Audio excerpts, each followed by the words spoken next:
All right.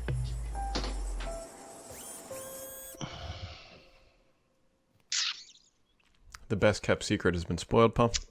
Mm-hmm. They're going to call it the Series S.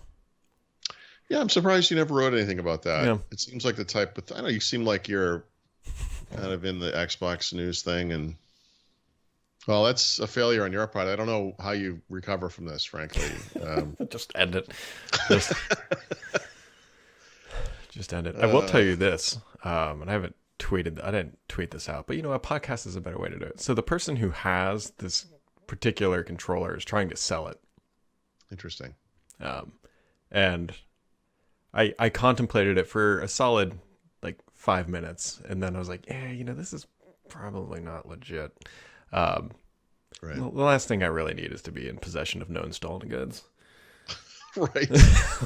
Right. Plus, the ultimate irony would be like, yes, the Xbox One controllers are forward compatible with the new thing, but the new controllers are not compatible with the old stuff. And then you'd be like, okay. But I guess you could use it with xCloud. Oh, wait, you have an iPhone.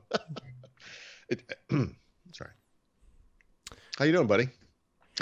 Just the blows keep coming. Anyways, so if you see somebody pop up with this thing here in the next couple of days, you'll know that they bought it from this person. Stolen. Yeah. But anyways, it's a controller. Yay, there it is. Well, but there is big news attached to it. It does confirm the existence of Xbox Series S. That is the bigger news. I'm sure every single article that mentioned this kind of came back to you as the guy who was talking about this. Sure. Anyways, so I believe, and this is more speculation, that potentially this came from like a retail establishment, possibly. Like they had it, like, you know, sometimes they get boxes that says "do not open until X date." Okay, seems kind of early, but okay. Maybe I do agree that it does seem kind of early, but that's because it's a retail box, like that's what it is, and so actually, so I'm sorry, I didn't look at the text. I mean, I just sort of accepted the description. Does it mention that it works with Xbox One as well? Actually, there is a picture we can. It's I mean, it does. It explicitly mentions Xbox Series X, Series S, Xbox One, Windows 10, Android, and iOS. Yeah. So would it make sense for Microsoft to release the controller early, and it's kind of a bone to people who are like, look, it's COVID year, I can't afford a $500 console or whatever this thing's going to cost. Wouldn't mind having the new controller. Yeah. I literally just bought an Xbox controller. I had to. I mean, but I think that's completely reasonable. Also, it doesn't make sense to make this controller and the old one, right? At some point, they probably already have. Just shut the other line down and be like, look, this is the new controller, the generic default going forward. If people are going to buy controllers, that's what you get. Interesting. Yep. Okay. So, anyways, expect that stuff. I think Microsoft August event should be coming into limelight here in a little bit, and then and maybe that will be the one where they finally say, okay, hey, look, we're doing two. Yeah, it has to be. It has to be. Otherwise, I'm hoping we get a price, like dates and all that stuff, and so. Yeah, the game of chicken continues. Mm-hmm. Yep. So, anyways, that was sort of the big news over the weekend. Paul, you've moved to the YouTubes. You moved to the YouTube music. Is that what you did? Oh, like, what are you talking about? Yeah, I mean, I did that. I mean, I did it 2 months ago, expecting to have lots of problems. And there are problems. I mean, look, a lot of this is just familiarity. I mean, transitioning between services or apps or, it's hard, right? I mean, you and I both switched recently to Affinity Photo. And that, I think, has gone, amazingly well, honestly. Very well. Nice. And that's a transition I've dreaded for years. I've always wanted to find something less expensive than Adobe Photoshop Elements, more lightweight, et cetera. And, but you get a workflow going. It's hard. Anyway, so YouTube music, it's mostly fine. I don't like the way it segregates, your music from the subscription music. And the thing I really don't like is, with Google Play Music, you could control Sonos from the app like you can from Spotify. And if you're familiar, like most people want to stay in the app, having to use the Sonos app to play playlists from YouTube Music is a little tedious because, and again, this is just for me personally, but, I think a lot of people will throw a playlist on and they go about their business. They clean the house, they're doing whatever they do. But, not every single week, but usually about once a week, my wife and I will hang out in the sunroom and listen to music. And as the night progresses, you kind of want to maybe this isn't the right song for now, or I'm going to move this song in, kind of micromanage it. And in the Google Play Music app or in the YouTube Music app, it's very easy. You can drag songs, you can slide them over to get rid of them. You can go somewhere else in the interface and find a song and say add play next or add to queue, however you want to do it.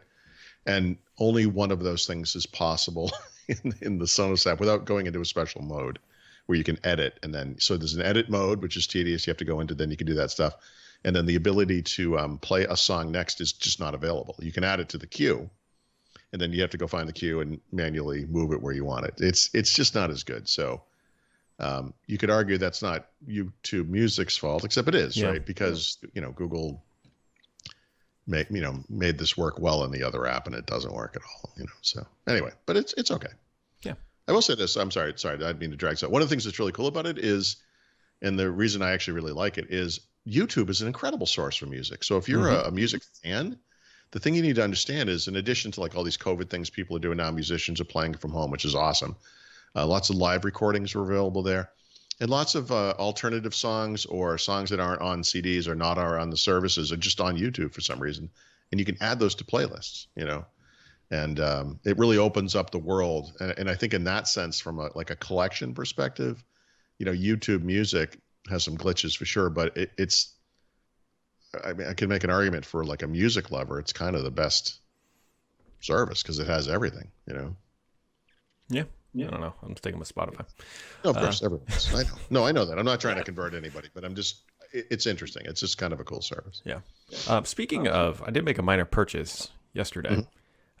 So I haven't decided if I'm going to keep these things yet. I'm still on the fence. I ordered, well, first off, my headphones that I use for work upstairs are dying. They're a couple years old, and they emit this like really, really high pitched, like sort of squealing noise. It's not consistent, but it's like you'll be just sitting there typing and it goes, and then you just kind of like, Right. So what kind of headphones are they? So they're actually Xbox headphones that somebody had sent me at one point. I think they're black, right? Yeah. So they're black. Okay. Yeah. They're black. There's a little dongle thing that plugs into the computer, and they have worked great. I have another pair that I actually use with my Xbox, and they still work fine. But the ones I use for my PC, which especially because everybody's home all the time, I've gotten a lot of use lately, like 6 hours a day or whatever, and they're dying. We salute you. So I go to Best Buy to just pick up a pair. They had nothing there. Was it like an empty shelf situation? Yeah, or just really? So like the Sony, there's a nice pair of Sonys. I looked for Surface Headphones 2. I didn't want to buy a pair of Beats. I don't know. I can't muster up the courage to buy or wear a pair of Beats on a corporate call. So I didn't want to buy. Looks good on LeBron. Yeah. Yes, I will. Yes, as I'm dominating the courts, I will look good like LeBron. So you think this is all related to the work from home stuff? I guess. So it's got to be right. So what I've done is I actually ordered a pair of Surface Headphones 2 from the Microsoft store. Wow. Yeah. Wow. Okay. We'll see. I'm sure they're fine. Yeah, I'm sure they're fine. Bad news about the Cortana part of that. Yeah. Oh, let me be very, very clear. I have zero intention of ever using Cortana on these things or on my iPhone. You can't. So I think on version 2, they never even had Cortana. Yeah, I don't even know. Anyways, so those I think are supposed to be here Wednesday, but I don't know if I'm going to keep them yet or not. So yeah. I mean, I ordered an Xbox controller. Like I said, I tried to order one back in who knows anymore, June. And it was like, this thing won't be here till the end of July. And I was like, well, I'll suffer through what I have. And then I love this controller, but the buttons get stuck, and I beat the crap out of it. So I ordered one, and I think, what's the date? Yeah, it's going to come sometime this week, but it's reaching the point where it's become a problem. Like I'll be in a game, and all of a sudden, like the guy will face down and spin in a circle. I'm like, that's not what I meant to do. Yeah. So anyways, that was the weekend, really, I think. My weekend was disastrous, Brad. I've had what I can only describe as a meandering series of problems in the wake of that lightning strike. And so for a premium guy or gal, that's going to be, I've already written it. That's the going to be the subject of the newsletter today, the weird uncertainty. And I got to say, like, I've written this before, and you were just describing this kind of situation with your headphones. Look, I can accept when things don't work. I have a huge problem with uncertainty, and when things sort of work and then don't work, and then, oh, they work now, and then they don't. I hate that. And I'm having all these, they're not exactly electrical, but we'll just call them electrical issues.